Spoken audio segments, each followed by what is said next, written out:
Subscribe कीजिए सेविसर academy को और प्रेस कीजिए bell icon for more updates. दोस्तों, मैंने आज जो ज्ञान वार्तालाप के अंतर्गत वाक्य लिया है वो वाक्य ये है कि निवेश करते समय अपनी भावनाओं पर नियंत्रण रखें। Control your emotion while investing. हाँ दोस्तों, ये आज का ज्ञान वार्तालाप आपके निजी जीवन में बहुत ही ज़्यादा लागू होता है, क्योंकि हर एक इंसान के अपनी भावनाएं होती हैं, सोच होता है, विचार होता है, एक अलग अलग सिचुएशन वाइज जो बातें होती हैं।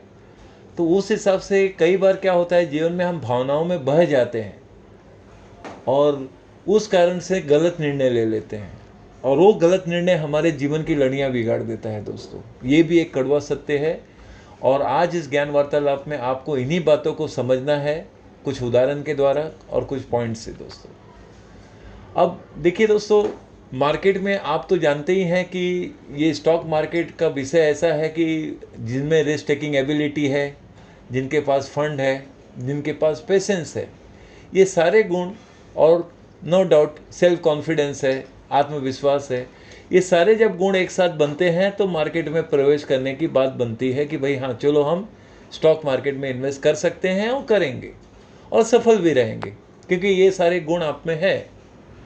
लेकिन कई बार क्या होता है दोस्तों कि भावनाओं में हम बह कब जाते हैं? पहला प्रश्न ये है, भावनाओं में हम तब बह जाते हैं जब मार्केट ज़्यादा बुलिश होता है, और मार्केट जब हमें बुलिश की लहर, जब चारों तरफ से पॉजिटिव ट्रेंड होने लगता है, तो भावनाओं की भी लहर जोरदार आसमान को छूने लगती है। दोस्तों, तो होता क्या है, गलतियाँ कहाँ होती है वो देख लीजिए, वो ध्यान में लीजिए कि कोई पर्टिकुलर स्टॉक है, कोई पर्टिकुलर स्टॉक जो बढ़ता ही जा रहा है, बढ़ता ही जा रहा है, और प्लस प्लस प्लस और कितने पॉइंट पे बढ़ता ही जा रहा है, तो वहाँ पर हम ये सोचते हैं कि क्यों ना हमारे पास जो पैसा है पूरा इन्वेस्ट कर दिया जाए। तो अब जिनके पास, मान लो एक उदाहरण दे रहा हूँ दोस्तों, जिनके पास 10 लाख रुपया है और वो इन्वेस्टर ये सोचते हैं कि ये शेयर अच्छा बढ़ रहा है तो क्यों ना मैं पूरा 9 लाख रुपया या 10 का 10 लाख रुपया डालते हैं ना, अच्छा से अच्छा रिटर्न ही आएगा, और वो पूरा का पूरा पैसा इन्वेस्ट कर देते हैं। दोस्तों, वो जब पूरा पैसा इन्वेस्ट करते हैं तो वहाँ पर सारी गलतियाँ शुरू हो जाती है, क्योंकि अगर एक साथ सारा पैसा एक ही स्टॉक में इतनी बड़ी रकम अगर लगा देते हैं, तो वो कोई भी पर्टिकुलर कंपनी का कोई भी बात, कल को कोई सेंसिटिव न्यूज़, कोई नेगेटिव बात आ जाए, तो मार्केट के प्राइस गिरते हुए समय नहीं लगता है। दोस्तों, आपके सामने कई उदाहरण हैं, जैसे न्यूज़ नेगेटिव हुआ, मार्केट का प्राइस 50%, 60%, 70%, उससे भी ज़्यादा गिर गया। अब क्या कहें दोस्तों, आपके सामने जीता जागता उदाहरण है। कुछ महीने पहले ही आपको याद होगा, अदानी शेयर्स के भाव कहाँ से कहाँ छू दिए थे, सब आसमान को छुए थे। लेकिन उस ऑल टाइम हाई से अगर आप आज देखें दोस्तों, तो प्राइस कहाँ गया है? कोई 60%, 70%, 80% इतना डाउन हो गया है। तो ले देकर क्या हुआ है? तो नुकसान तो इन्वेस्टर्स का हुआ कुल मिलाकर, प्राइस में या इन्वेस्टमेंट की दुनिया में। तो भावनाओं में कई इन्वेस्टर हैं दोस्तों जो बड़ी से बड़ी रकम भी लगाकर, और आज देखते हैं कि अरे ये क्या हाल है। तो एक पेशेंस ही है जो एक सहारा बनता है दोस्तों, कि भाई चलो, पेशेंस इस बात का है कि भविष्य में चलो ठीक होगा, सब बात ओके है, फाइन हो जाएगा, और समय के साथ साथ सब ठीक होगा। चलिए ठीक है, एक उदाहरण मैं आपको दे रहा हूँ दोस्तों, इस बात को गुड फेथ में लीजिएगा, क्योंकि इस उदाहरण में भावनाएं कहाँ बढ़ जाती है वो मैं आपको बता रहा हूँ कि हमने बड़ी से बड़ी रकम कहाँ इन्वेस्ट कर दी है, जब मार्केट के share price over price zone में थे और वहाँ से लग रहा था कि और बढ़ जाएगा। तो ये सारी बातें, ये सारी चीज़ें हो जाती है जीवन में, तो आपका पूरा पैसा ब्लॉक हो जाता है। वहाँ हमारे प्रोग्रेस पर असर पड़ता है, हमारे जो सफल कार्य का जो विषय है उस पर असर पड़ता है, और समय कुछ लंबा जब खींचने लगता है तो सभी बातों पर असर पड़ता है। तो हमें अपने आप से फिर समझौता करना पड़ता है कि भाई चलो ठीक है, आज नहीं तो कल, कल नहीं तो परसों शेयर्स तो बढ़ेंगे, आगे चलेंगे, और होता भी है। लेकिन उतना समय जब हमें चिंताग्रस्त कर दे, तनाव में डाल दे, तो ये सब कारण का विषय क्या था? कारण का विषय यही था कि हमने भावनाओं में इन्वेस्ट कर दिया दोस्तों। तो ज्ञान वार्तालाप में आप आज ये सीखिए दोस्तों कि कैसे हमें अपनी भावनाओं को कंट्रोल में करना चाहिए, और फाइनेंशियल डिसिप्लिन के साथ इन्वेस्टमेंट कैसे क्या होना चाहिए, उन बातों पर आप विशेष ध्यान दीजिए दोस्तों।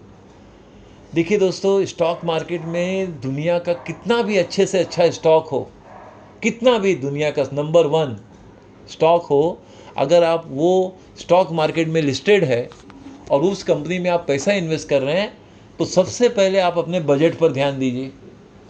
अपना बजट 1 लाख रुपए का है, अपना बजट 10 लाख रुपए का है, अपना बजट 1 करोड़ का है, कुछ भी होने दीजिए, आपको 50% से ज़्यादा नहीं जाना चाहिए। मैं पर्टिकुलर एक स्टॉक की बात नहीं कर रहा हूँ दोस्तों, ये इन्वेस्टमेंट अमाउंट की बात कर रहा हूँ। सबसे पहले तो आपको ज्ञान वार्तालाप में इस चीज़ को सीखिए कि जितना भी आपका बजट है उसका 50% मैक्सिमम आप मार्केट में इन्वेस्ट करेंगे, और best of the best stock भी है।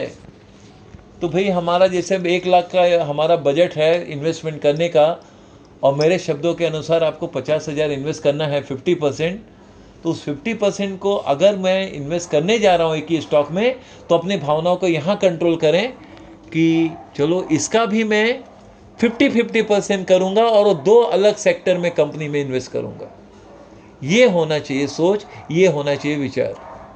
ये हुआ आपका इमोशनल कंट्रोल।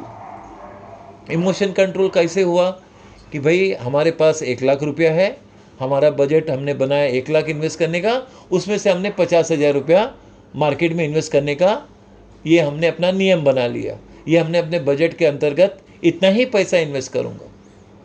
अब उस 50,000 को एक ही कंपनी में ही नहीं दोस्तों, अगर 2 कंपनी है तो ज़्यादा अच्छा है, क्योंकि वो आपने डाइवर्सिफाइड कर दिया, आपने 2 अलग अपने रिस्क को और कम कर दिया।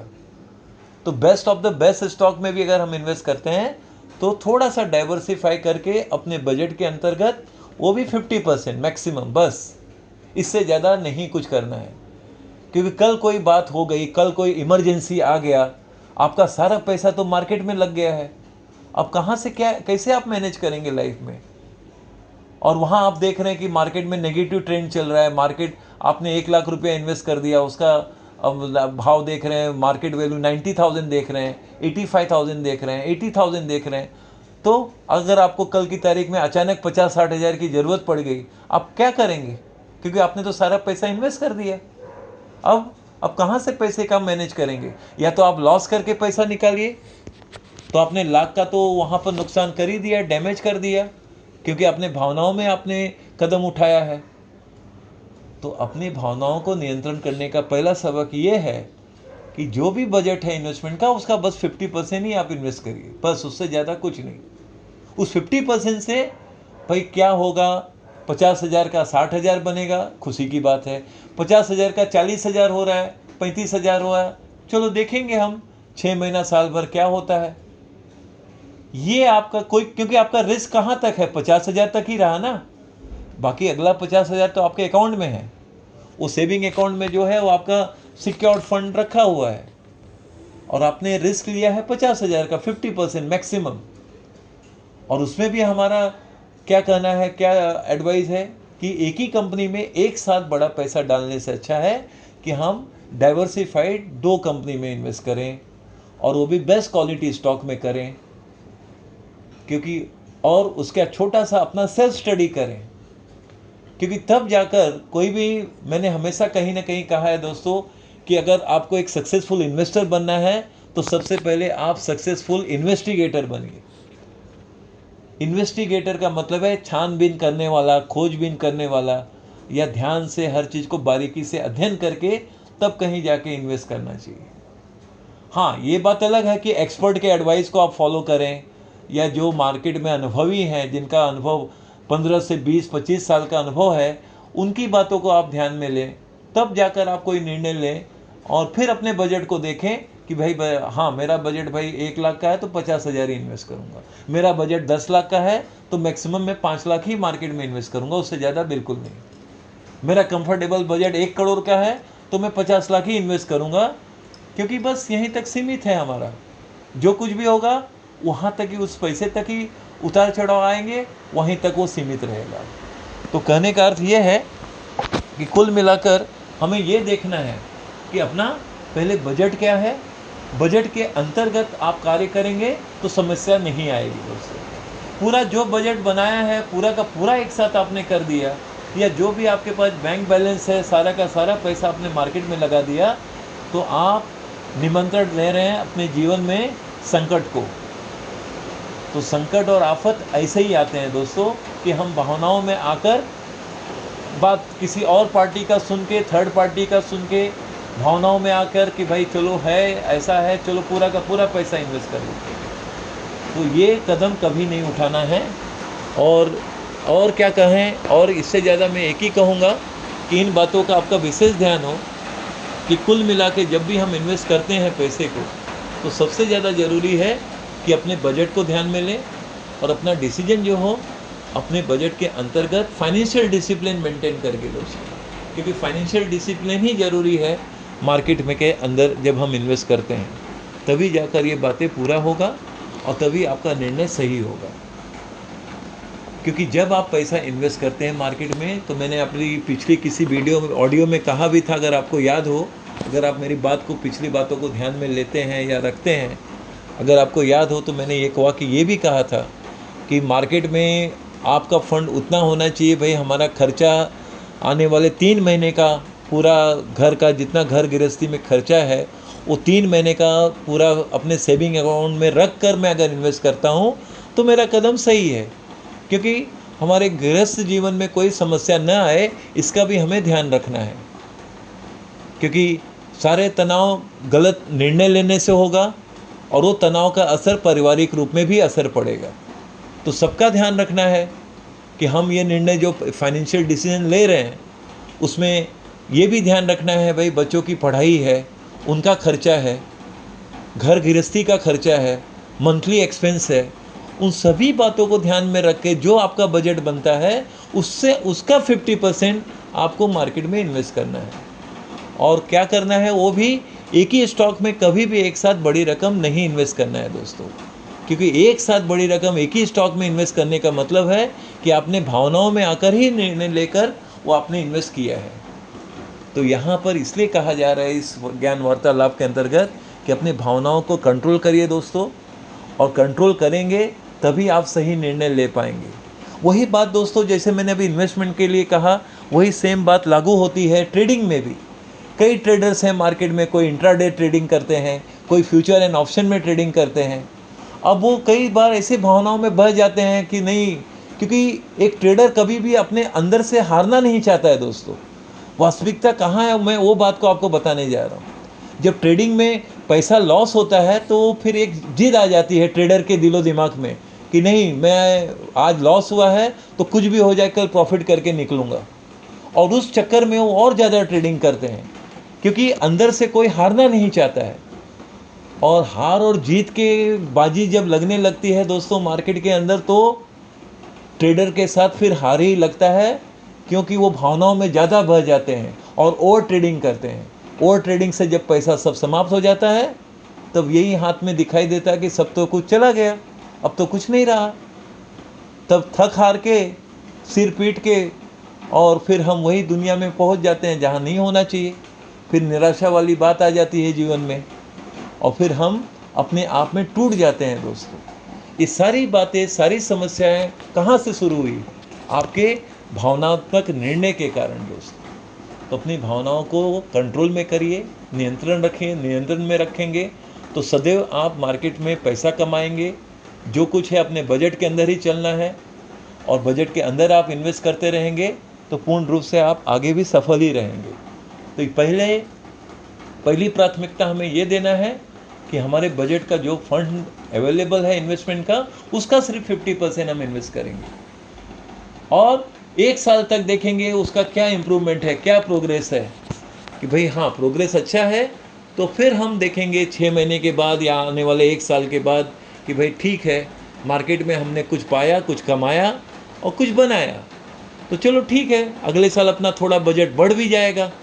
थोड़ा बजट बढ़ गया तो फिर भी हम उस बजट में हम भाई चलो, इस साल हमारा 1 साल का बजट था, हमने 50,000 इन्वेस्ट किया, अगले साल हमारे पास 1.5 लाख हुआ, तो चलो ठीक है ना, हम मैक्सिमम, क्योंकि 1 साल का अनुभव ले लिए हैं मार्केट के, तो चलो हम 1 लाख तक का इन्वेस्ट करेंगे 50,000 रखेंगे।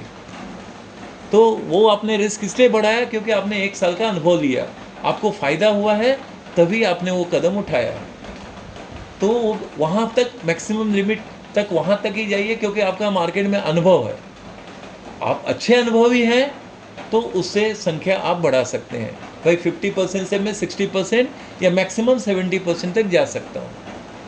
तो अपने बजट का, अगर मैं अनुभवी भी बहुत अनुभवी हूँ, 30-35 साल का भी अनुभव है, तो भी मैं मैक्सिमम 70% से ज़्यादा इन्वेस्टमेंट नहीं करूँगा।